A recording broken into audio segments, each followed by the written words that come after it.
تم وہاں کے اسرار و رموز سے پوری طرح واقف ہو، اس لیے تم ان باتوں سے بخوبی واقف ہو۔ جب میں پہلے کہہ رہی تھی تو تم نے میری بات کیوں نہیں مانی تھی؟ اگر پہلے ہی میری بات مان لی ہوتی تو کتنی مشکلات سے بچ جاتے۔ دراصل ایڈم ڈی فلو کسی کی بات سننے کا عادی نہیں ہے جب تک خود تجربہ نہ کر لے، کسی کی بات پر یقین ہی نہیں کرتا۔ آدمی میں اگر کوئی بری عادت ہو اور اسے اس کا احساس بھی ہو تو اسے یہ عادت ترک کر دینی چاہیے، لیکن یہ بھی تو غور کرو کہ میں کس قدر باصلاحیت ہوں۔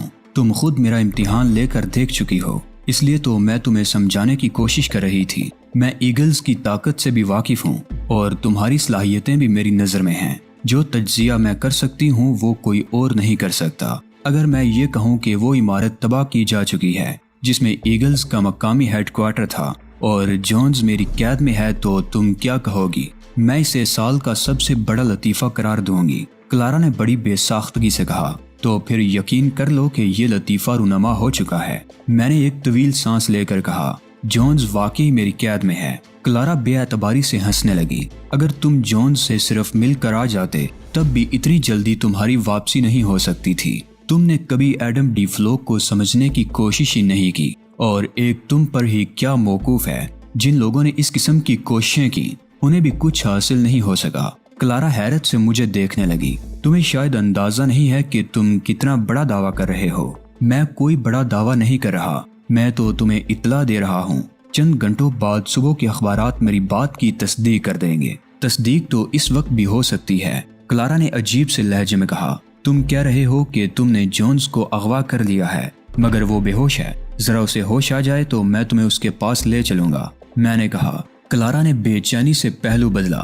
اگر یہ سچ ہے تو مجھے اپنی زندگی کا بقیہ حصہ یہیں گزارنا پڑے گا۔ کلارا کی بات سن کر مجھے بے ساختہ ہنسی آ گئی۔ تمہارا خیال ہے کہ اب وہ ہمارے خلاف انتقامی کارروائی کریں گے، میں نے کہا۔ تم نہیں جانتے، یہ لوگ جس کام کے پیچھے پڑ جائیں اسے کر کے ہی دم لیتے ہیں، اور ایسے شخص کو تو بخشنے کا سوال ہی پیدا نہیں ہوتا جس سے انہیں کوئی نقصان پہنچ گیا ہو۔ بدقسمتی سے میری عادت بھی یہی ہے، میں بھی دل میں جو کچھ ٹھان لوں اسے کر کے ہی دم لیتا ہوں، خواہ اس کے لیے مجھے کیسے ہی جان گسل مراحل سے کیوں نہ گزرنا پڑے۔ تم سچ کہہ رہے ہو کہ تم نے ایگلز کے ہیڈ کوارٹر کو تباہ کر دیا ہے؟ کلارا نے بے اعتباری سے پوچھا۔ جھوٹ بولنے سے مجھے کیا حاصل ہوگا، اور پھر محض چند ہی گھنٹوں کی تو بات ہے، حقیقت خود ہی عیاں ہو جائے گی۔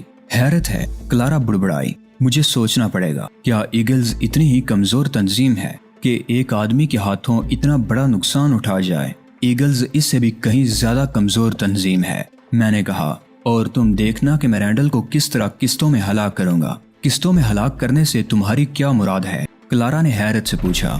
میں اسے ہلاک کرنے سے قبل ایگلز کے تمام بڑوں کو ایک ایک کر کے ماروں گا، اور یہ بات رینڈل کے علم میں لاؤں گا کہ اس کا اپنا نمبر آخری ہوگا تاکہ وہ دہشت میں مبتلا ہو جائے۔ اگر تم نے کوئی وقتی کامیابی حاصل کر ہی لی ہے تو قطعاً ضروری نہیں ہے کہ آئندہ بھی ایسا ہی ہوتا رہے۔ جتنی کامیابی تمہیں حاصل ہو گئی اس پر اکتفا کر لو۔ میں بہت قناعت پسند آدمی ہوں کلارا، مجھے کسی بھی چیز کی ہوس نہیں ہے، مگر میں بہت منتقم مزاج ہوں۔ زیر دست سے تو نرمی برت سکتا ہوں مگر زبردست کے لیے میرے پاس کوئی گنجائش نہیں ہوتی۔ تم بہت ضدی ہو ایڈم، لیکن یہ تو بتاؤ کہ ایگلز نے تمہیں کیا نقصان پہنچایا ہے؟ اصل نقصان تو تمہیں رینا سالومن سے پہنچا ہے۔ کلارا نے اس قدر اچانک حملہ کیا تھا کہ میں لمحاتی طور پر تو سٹ پٹا گیا، مگر میں نے کلارا کو احساس نہیں ہونے دیا کہ اس کا سوال میرے لیے کسی گھبراہٹ کا سبب بنا ہے۔ رینا سالومن سے ہمیں کوئی خطرہ نہیں ہے، میں نے خود کو سنبھالتے ہوئے کہا۔ اس کا لہجہ بھی کچھ مصالحانہ سا ہوتا ہے، اس لیے میں اسے اتنی زیادہ اہمیت بھی نہیں دیتا۔ میں نے تم سے پوچھا تھا کہ ایگلز نے تمہیں کوئی نقصان نہیں پہنچایا، تم نے اس بات کا جواب نہیں دیا۔ تمہیں تو نقصان پہنچایا ہے، اگر نہیں پہنچایا تو اس کا اندیشہ تو موجود ہے۔ ہم یہ انتظار کیوں کریں کہ دشمن پہل کرے؟ ہم خود ہی کیوں نہ آگے بڑھ کر اس کے دانت کھٹے کر دیں؟ اچانک دروازے پر اوریگا نمودار ہوا۔ قیدی کو ہوش آ گیا ہے، اس نے اطلاع دی اور الٹے قدموں واپس لوٹ گیا۔ میں ہدایت دے کر آیا تھا کہ جونز کو جیسے ہی ہوش آئے مجھے اس کی اطلاع دی جائے۔ قیدی سے کیا مراد ہے؟ کلارا نے پوچھا۔ یہ اطلاع کہیں جونز سے متعلق تو نہیں تھی؟ تم ٹھیک سمجھی، میں نے اٹھتے ہوئے کہا۔ آؤ اسے اپنی آنکھوں سے دیکھ کر اطمینان بھی کر لو۔ میں اور کلارا اس مقام پر پہنچے جہاں جونز کو بند کیا گیا تھا۔ باہر تہذیب اور بڑھ کے ساتھ ساگا بھی میرا منتظر تھا۔ ان میں سے کوئی بھی ابھی تک اندر نہیں گیا تھا۔ میں نے اندر داخل ہونے سے قبل تہذیب اور بڑھ سے سرگوشی میں کہا، جسے ساگا نہیں سن سکا اور نہ ہی کلارا سن سکی کہ میں نے کیا کہا ہے۔ ساگا نے تو خیر کوئی تاثر نہیں دیا، مگر کلارا کے چہرے پر ناگواری کے آثار دکھائی دیے۔ میں نے اس کی ناگواری کو محسوس تو کیا، مگر اس پر ظاہر نہیں ہونے دیا کہ میں نے اس کی ناگواری کو محسوس کر لیا ہے۔ میں اسے نظر انداز کرتا ہوا اندر داخل ہو گیا، جہاں جونز ایک کرسی پر بندہ بیٹھا تھا۔ کیا حال چال ہے مسٹر جونز؟ میں نے تمسخرانہ لہجے میں اسے کہا، اور وہ مجھے جواب دینے کے بجائے چندیائی ہوئی نظروں سے ایک ایک کو دیکھنے لگا۔ مادام کلارا میرے ساتھ ہی تھی، اس نے جونز کو دیکھ کر میرا بازو مضبوطی سے پکڑ لیا۔ تم نے جواب نہیں دیا۔ میں نے تم سے کچھ پوچھا تھا، کیا اپنے حال چال بتانے میں تمہیں کوئی اعتراض ہے؟ میں تمہارے رحم و کرم پر ہوں، جونز نے بھرائی ہوئی آواز میں کہا۔ تم میرے ساتھ ہر قسم کا سلوک کر سکتے ہو، اور تم نے جو ہائی کمان کے حکم کی خلاف ورزی کرتے ہوئے مجھ پر قاتلانہ حملہ کرایا تھا، اس کے بارے میں تمہارا کیا خیال ہے؟ میں نے طنزیہ لہجے میں کہا۔ کلارا نے مجھے حیرت سے دیکھا۔ اب تک اس کے علم میں نہیں تھا کہ مجھ پر کوئی قاتلانہ حملہ بھی ہوا ہے، مگر میں نے کلارا کی طرف نہیں دیکھا۔ میری نظریں تو جونز پر جمی ہوئی تھی، اور میں بظاہر ہر طرف سے بے پرواہ نظر آ رہا تھا۔ میری بات پر جونز نے پلکیں جھپکائیں۔ ایک لمحے کچھ سوچا، پھر بولا، میں نے ہائی کمان کے حکم کی جو خلاف ورزی کی ہے، مجھے اس کی سزا ضرور ملے گی، لہٰذا مجھے چاہیے کہ میں تمہیں باعزت طور پر رہا کر دوں۔ میں نے تمسخرانہ انداز میں کہا، یہی کہنا چاہتے ہو نا؟ نہیں، میں نے تم سے پہلے بھی کہا تھا کہ تم سے ہر طرح کا تعاون کرنے کو تیار ہوں، اور میں اپنی بات پر اب بھی قائم ہوں۔ تم جھوٹ بول رہے ہو جونز۔ اگر ابھی تمہیں موقع مل جائے تو تم مجھے جان سے مارنے میں ایک لمحے کی بھی تاخیر نہیں کرو گے، اور جس تعاون کی پیشکش اب کر رہے ہو، تم نے پہلے کیوں نہیں کی تھی؟ گرفت میں آنے کے بعد تو ہر ایک ایسی ہی باتیں کرتا ہے۔ میں دوسروں سے بہت مختلف آدمی والی، تم مجھے کول کا پکا پاؤ گے۔ میں جاں بخشی کی یقین دہانی پر تمہاری کوئی بھی شرط قبول کر سکتا ہوں۔ جونز کے الفاظ تھے یا بم کا دھماکہ جو کلارا کے اعصاب پر ہوا۔ اس نے میرا بازو چھوڑ دیا اور مجھ سے ذرا دور ہٹ گئی۔ میں نے اس کی ایک ایک حرکت محسوس کی، مگر قطعاً انجان بنا ہوا تھا۔ جونز نے مجھے علی کہہ کر مخاطب کیا تھا، اور کلارا نے ایک لمحے کے اندر حقیقت حال جان لی تھی۔ ویسے بھی یہودی دنیا کا تقریباً ہر فرد میرے نام سے واقف تھا۔ میں تمہارا امتحان لوں گا جونز، میں نے کہا۔ امتحان صرف ایک بار ہوگا، اگر تم اس میں کامیاب ہو گئے تو میں تمہاری جاں بخشی کر دوں گا، لیکن اگر تمہاری نیت تبدیل ہوئی تو میں تمہیں ٹکڑوں میں تقسیم کر دوں گا۔ معلومات تو تم مجھے ہر صورت میں فراہم کرو گے۔ اب یہ تمہاری مرضی ہے کہ مجھے میری مطلوبہ معلومات خوشگوار ماحول میں فراہم کرتے ہو یا تشدد ہونے پر ہی زبان کھولتے ہو۔ تم جس طرح چاہو مجھے آزما کر دیکھ سکتے ہو، جونز نے بڑے جوش سے کہا۔ ہماری معلومات کے مطابق تم بات کے دنی ہو، اپنی بات پر قائم رہنا۔ اس کا فیصلہ تو آنے والا وقت کرے گا، اور بہت جلد کرے گا۔ وہ وقت دور نہیں جب یہ پتہ چل جائے گا کہ تم کتنے پانی میں ہو۔ ویسے بھی بلا جواز مجھ سے کسی کی جان نہیں لی جاتی، اور مجھے یقین ہے کہ تم مجھے وہ جواز ضرور فراہم کرو گے۔ مجھے اپنی زندگی بے حد عزیز ہے علی، کسے نہیں ہوتی۔ میں اپنی زندگی بچانے کے لیے سب کچھ داؤ پر لگا سکتا ہوں۔ مجھے اس پر شبہ ہے جونز، میرے خیال میں تم اسرائیل کے مفادات کا سودا نہیں کرو گے۔ میں نے الفاظ چباتے ہوئے کہا، جس طرح میں فلسطین کے مفادات کا سودا نہیں کر سکتا۔ کیوں نہیں کروں گا؟ ضرور کروں گا، اور میں تمہیں ایسی معلومات بھی فراہم کر سکتا ہوں کہ تم خوش ہو کر خود ہی مجھے چھوڑ دو گے۔ اچانک کلارا پھرتی کے ساتھ کمرے کے ایک کونے کی طرف جھپٹی۔ سب نے چونک کر اس کی طرف دیکھا، مگر اس وقت تک وہ اپنا چپٹا سا شوائی پستول نکال چکی تھی۔ اپنے ہاتھ اٹھا لو، وہ صفاقانہ انداز میں غرائی، ورنہ یاد رکھو کہ اس پستول سے خارج ہونے والی شعاع لمحے بھر میں روسٹ کر دیتی ہے۔ سب سے پہلے میں نے اپنے ہاتھ اٹھائے۔ کوئی اپنی جگہ سے حرکت نہ کرے، میں نے بھرائی ہوئی آواز میں کہا۔ یہ بہت خطرناک پستول ہے، اس کے سامنے کوئی رسک مت لینا۔ تو تم علی یار خان ہو؟ کلارا نے نفرت انگیز لہجے میں کہا۔ اگر مجھے پہلے معلوم ہو جاتا تو میں کبھی تم سے تعاون نہ کرتی۔ تم حماقت کی مرتکب ہو رہی ہو کلارا، میں نے بڑی سنجیدگی سے کہا۔ پستول رکھو، میں تمہارا دشمن نہیں دوست ہوں۔ جونز یا ایگل سے تمہیں کسی بھلائی کی توقع نہیں رکھنی چاہیے۔ اس کی باتوں میں مت آنا کلارا، جونز چیخا، بلکہ اسے فوری طور پر ہلاک کر دو، ورنہ یہ پھر بازی الٹ دے گا۔ بازی الٹنا تو بہت دور کی بات ہے جونز، یہ اپنی جگہ سے صرف حرکت کر کے دیکھے، میں اسے کیسا مزہ چکھاتی ہوں۔ یہ بہت چالاک ہے کلارا، اس نے تمہیں بہت بری طرح بے وقوف بنایا ہے۔ جونز چیخا، اس کی ساتھی تہذیب مالکم ایکس ہے، یہ تو رینا سالومن بن کر فون کیا کرتی تھی۔ کلارا نے ہونٹ بھینچ لیے۔ کیا جونز ٹھیک کہہ رہا ہے؟ اس نے سلگتے ہوئے لہجے میں پوچھا۔ اس سے کیا پوچھ رہی ہو؟ مجھ سے پوچھو، میں تمہیں بتاؤں گا، مگر پہلے مجھے کھولو تو۔ یہ حماقت بھول کر بھی مت کرنا کلارا، میں نے تیزی سے کہا۔ ایگلز کی نظروں میں تمہارا جرم ناقابل معافی ہے، اس کی کوئی بات مت سنو۔ یہ ہم دونوں کو لڑانے کی کوشش کر رہا ہے، بلکہ تم اسے مار کیوں نہیں دیتی؟ یہ یرغمال ہے جونز، اور اس کی زندگی یہاں سے ہماری رہائی کی ضمانت ہے۔ کلارا نے آہستہ آہستہ اس کی طرف کھسکتے ہوئے کہا۔ بات وہ جونز سے کر رہی تھی، مگر اس کی نظریں ہم پر مرکوز تھیں، اور اس کے ہاتھ میں دبے ہوئے پستول کا رخ ہماری طرف تھا۔ ہماری کسی خفیف سی حرکت پر بھی وہ ہم پر فائر کر سکتی تھی۔ دراصل تمہیں اندازہ نہیں ہے کہ جس مقام پر ہمیں قید کیا گیا ہے، وہاں سے نکلنا تقریباً ناممکن ہے، لیکن اگر ہم ان لوگوں کو یرغمال بنائے رکھیں گے تو پھر کوئی ہمیں روکنے کی جرت نہیں کر سکے گا۔ جونز ایک بھیڑیا ہے کلارا، میں نے کہا۔ اب بھی وقت ہے، عقل کے ناخن لو اور اسے آزاد کرنے کی حماقت مت کرو۔ ہم لوگ ایک ہیں اور ایک ہی رہیں گے، مگر یہ تو پوری یہودی دنیا کا دشمن ہے۔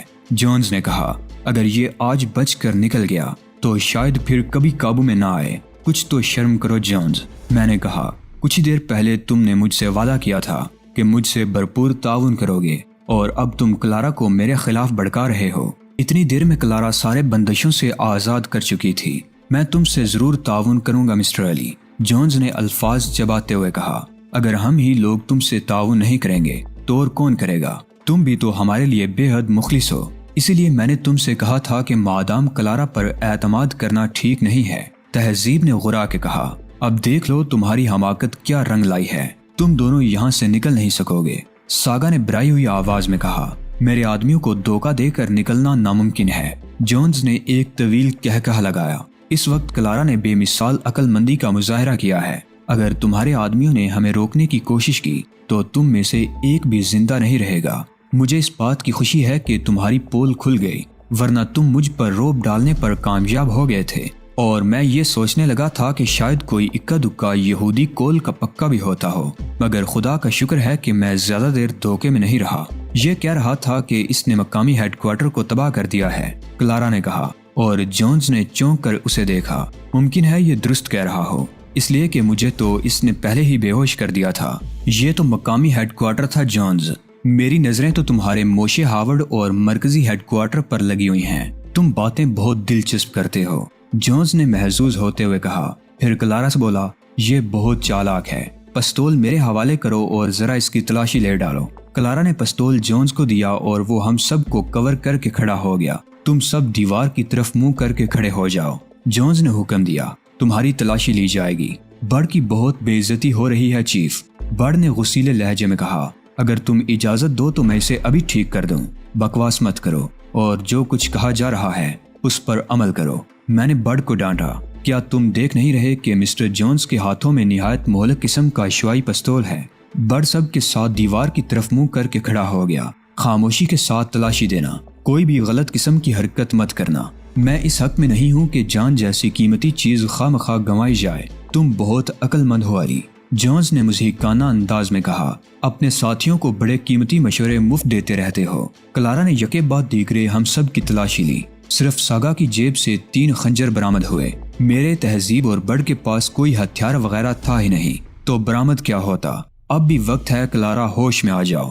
ہم تمہارے دشمن نہیں ہیں، ہم تمہیں کچھ نہیں کہیں گے، مگر جونز کے ہاتھوں تمہیں نقصان بھی پہنچ سکتا ہے۔ میں نے کلارا سے اس وقت سرگوشی میں کہا جب وہ عقب سے میرا لباس تھپ تھپا رہی تھی، مگر اس نے جیسے میری بات سنی ہی نہیں اور بدستور اپنے کام میں مصروف رہی۔ اسے سمجھانے کے لیے میں اس سے زیادہ کچھ نہیں کر سکتا تھا۔ کل یہ 3 خنجر برآمد ہوئے ہیں۔ کلارا نے خنجر جونز کے حوالے کرتے ہوئے کہا، ان لوگوں کے پاس کچھ نہیں ہے، اب تم لوگ اس طرف منہ کر سکتے ہو، جونز نے کہا، اور ہم سب نے اس کی طرف رخ کر لیا۔ کلارا جونز کے شانے سے ٹکی کھڑی تھی۔ تم نے دیکھا علی، جونز نے کہا، اس قسم کے مقابلوں میں کچھ بھی یقین سے نہیں کہا جا سکتا، بازی یوں بھی پلٹ جایا کرتی ہے۔ ایک معمولی سی فتح کو تم معلوم نہیں کیا سمجھ بیٹھے تھے۔ کچھ بھی نہیں سمجھا تھا مائی ڈیئر جونز، میں نے بے پرواہی سے کہا۔ مجھے تو کسی بھی بات پر اس وقت تک یقین نہیں آتا جب تک کہ وہ رونما نہیں ہو جاتا، تو پھر یقین کر لو کہ اس وقت تم بالکل بے دست و پا ہو چکے ہو، اور تمہاری ذرا سی بھی حرکت تمہیں موت کی آغوش میں پہنچا سکتی ہے۔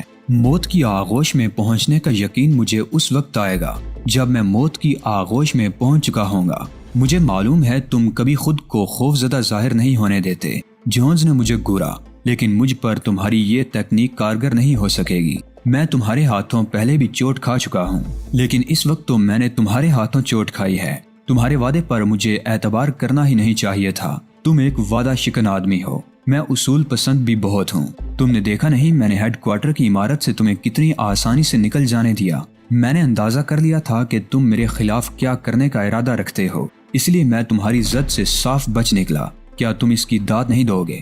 ضرور دوں گا، جونز نے مجھے گورتے ہوئے کہا، اور یہ بھی جاننا چاہوں گا کہ تم نے ہمارے خلاف اتنا کامیاب ایکشن کس طرح کر لیا۔ ناممکن سی بات لگتی ہے نا؟ میں مسکرایا۔ میں تمہیں ضرور بتاؤں گا، لیکن اس سے پہلے تمہیں یہ بتانا ہوگا کہ تم نے محض ایک رات کے اندر ہم لوگوں پر کس طرح ہاتھ ڈالا ہے۔ کیا زوردار بات پوچھی ہے چیف؟ بڑ نے خوش ہو کر کہا۔ اگر اس بات کا صحیح جواب مل جائے تو بڑ کی پوزیشن تو صاف ہو ہی جائے گی۔ یہ بات تم نے پہلے سے کس طرح فرض کر لی کہ تمہاری پوزیشن صاف ہو ہی جائے گی؟ میں نے غصیلے لہجے میں کہا۔ ممکن ہے جونز نے تمہاری غلطی سے ہی فائدہ اٹھایا ہو۔ ہرگز نہیں چیف، بڑ نے ترکی بترکی جواب دیا۔ میں تمہیں بتا چکا ہوں کہ میں بے حد محتاط تھا، لہٰذا تم مجھے قصوروار مت ٹھہراؤ۔ سوال یہ ہے کہ جب میں نے تمہیں منع کیا تھا تو تم نے میری ہدایات کی خلاف ورزی کرنے کی جرت کیوں کی؟ میں نے یہ کام اپنے رسک پر کیا تھا اور مجھے یقین ہے کہ مجھ سے کوئی غلطی نہیں ہوئی۔ تم لوگ کیا بکواس کر رہے ہو؟ جونز نے ہمیں گورتے ہوئے بڑی خشونت سے کہا۔ یہ بکواس نہیں ہے، میں نے کہا۔ ہم یہ طے کرنے کی کوشش کر رہے ہیں کہ تم ہم تک کس کی غلطی کی وجہ سے پہنچے۔ کسی کی غلطی کی وجہ سے بھی نہیں، جونز نے کہا۔ یہ تو خالصتاً ایگلز کے سائنسدانوں کا کارنامہ تھا جس کی بدولت تم لوگوں کا سراغ مل گیا۔ بات کچھ سمجھ میں نہیں آئی مسٹر جونز، میں نے پلکیں جھپکاتے ہوئے کہا۔ ہمارے سائنسدان ایک ایسا آلہ ایجاد کرنے میں کامیاب ہو گئے ہیں جو مختلف اقسام کی بو ریکارڈ کر سکتا ہو۔ خوشبوؤں کو ریکارڈ کرنے والی بات سمجھ میں نہیں آئی، میں نے حیرت سے کہا۔ دنیا بھر کے سائنسدان اس چکر میں ہیں، مگر ہم یہ کارنامہ بہت پہلے کر چکے تھے۔ مسئلہ یہ تھا کہ اس محفوظ خوشبو سے فائدہ کس طرح اٹھایا جائے۔ ابھی چند ہی روز قبل انہوں نے اس میں بھی کامیابی حاصل کر لی۔ یہ ایک ایسا آلہ ہے جس میں اگر کوئی خوشبو محفوظ کر دی جائے تو وہ اس مخصوص خوشبو کو شناخت کر سکتا ہے، اور جزیرہ مرگ پر تم تینوں کے جسموں کی خوشبوئیں بھی محفوظ کر لی گئی تھی۔ جونز کے انکشاف نے مجھے حیران کر کے رکھ دیا۔ مجھے اندازہ نہیں تھا کہ ان لوگوں نے اس حد تک پیش بندیاں کر رکھی ہوں گی۔ شی گورائے کی بگڑتی ہوئی صورتحال نے ہمیں بہت کچھ سوچنے پر مجبور کر دیا تھا، اور اسی لیے مجھے خاص طور پر یہ آلہ دے کر بھیجا گیا تھا۔ اور دیکھ لو کہ ہمارا یہ اقدام کس قدر کامیاب رہا۔ جونز کی بات سن کر صحیح معنوں میں میرے ہوش ٹھکانے آ گئے، اور مجھے اندازہ ہو گیا کہ مجھے ماسٹر لیکوان سے سیکھے ہوئے حیران کن کمالات کا بھرپور مظاہرہ کرنا پڑے گا۔ اس کے بغیر بات نہیں بن سکتی تھی۔ تم نے دیکھا چیف، بڑ نے چہک کر کہا۔ میری ہی بات درست ثابت ہوئی نا؟ اب فلموں کا معائنہ بھی حل کر دو۔ کلارا تو ان فلموں کے حصول کے لیے دیوانی ہوئی جا رہی تھی، مگر تمہیں ان کی پرواہ نہیں تھی۔ کلارا کو ان فلموں کی اصلیت کا علم نہیں تھا۔ ان پر ایک ایسا خاص محلول لگا دیا گیا تھا کہ عام پروجیکٹر پر لگنے کی صورت میں وہ بالکل سادہ ہو جاتی۔ جب تک روشنی ایک خاص لینز پر سے گزر کر ان پر نہ پڑے، ان سے کوئی فائدہ نہیں اٹھایا جا سکتا، اور عام روشنی ان کے لیے اویزر کا کام کرتی ہے۔ تم نے یقیناً انہیں دیکھ لیا ہوگا۔ اب وہ فلمیں کسی کام کی نہیں رہی۔ ہم نے یہ احتیاطی تدابیر اس خیال سے اختیار کی تھی کہ اگر فلمیں غلط ہاتھوں تک پہنچ جائیں تو ان سے فائدہ نہ اٹھایا جا سکے۔ ہمیں کیا معلوم تھا کہ یہ احتیاطی تدبیر اس حد تک ہمارے کام آ جائے گی؟ میں نے تفہیمی انداز میں سر کو جنبش دی۔ تم لوگوں نے واقعی بہت ترقی کر لی ہے۔ تم سے مقابلہ کرنا آسان نہیں رہا۔ میں نے تمہیں سب کچھ بتا دیا۔ اب تم مجھے بتا دو کہ تم نے ہمارے اس قدر مستحکم حفاظتی حصار کو کس طرح توڑا؟ کلارا کی مدد سے، میں نے بڑی سادگی سے کہا۔ اگر اس نے ہمیں حفاظتی انتظامات کی نوعیت سے آگاہ نہ کیا ہوتا تو میں ہرگز کامیاب نہیں ہو سکتا تھا۔ جونز کے چہرے کے تاثرات یک لخت تبدیل ہو گئے۔ اس نے دفعتاً کلارا کو بالوں سے پکڑ کر بڑے زور سے دھکا دیا اور وہ چیختی ہوئی زمین پر گری۔ تو غداری کی مرتکب ہوئی ہے، اس نے دانت پیس کر کہا۔ تیری موت کے احکامات تو پہلے ہی جاری کر دیے گئے تھے، مگر اب تو تیرے ساتھ کسی رعایت کا سوال ہی پیدا نہیں ہوتا۔ میں نے تمہیں علی کے چنگل سے رہائی دلائی اور تم مجھے ہی مار رہے ہو، کلارا نے کہا، مگر ایسا معلوم ہوتا تھا جیسے جونز بہرا ہو گیا ہو۔ پستول کے ٹریگر پر اس کی انگلی کا دباؤ بڑھتا ہی جا رہا تھا۔ پھر اس نے ٹریگر پوری طرح دبا دیا اور اس کے ساتھ ہی کلارا کے منہ سے ایک بھیانک چیخ نکلی۔ کلارا ماہی بھی آپ کی طرح لوٹ رہی تھی اور جونز اپنے ہاتھوں میں دبے پستول کا ٹریگر بار بار دبائے چلا جا رہا تھا۔ اس پر کچھ بوکھلاہٹ سی طاری تھی۔ اسی دوران کلارا کی چیخیں تھم گئیں اور اس نے اپنی آنکھیں کھول دیں۔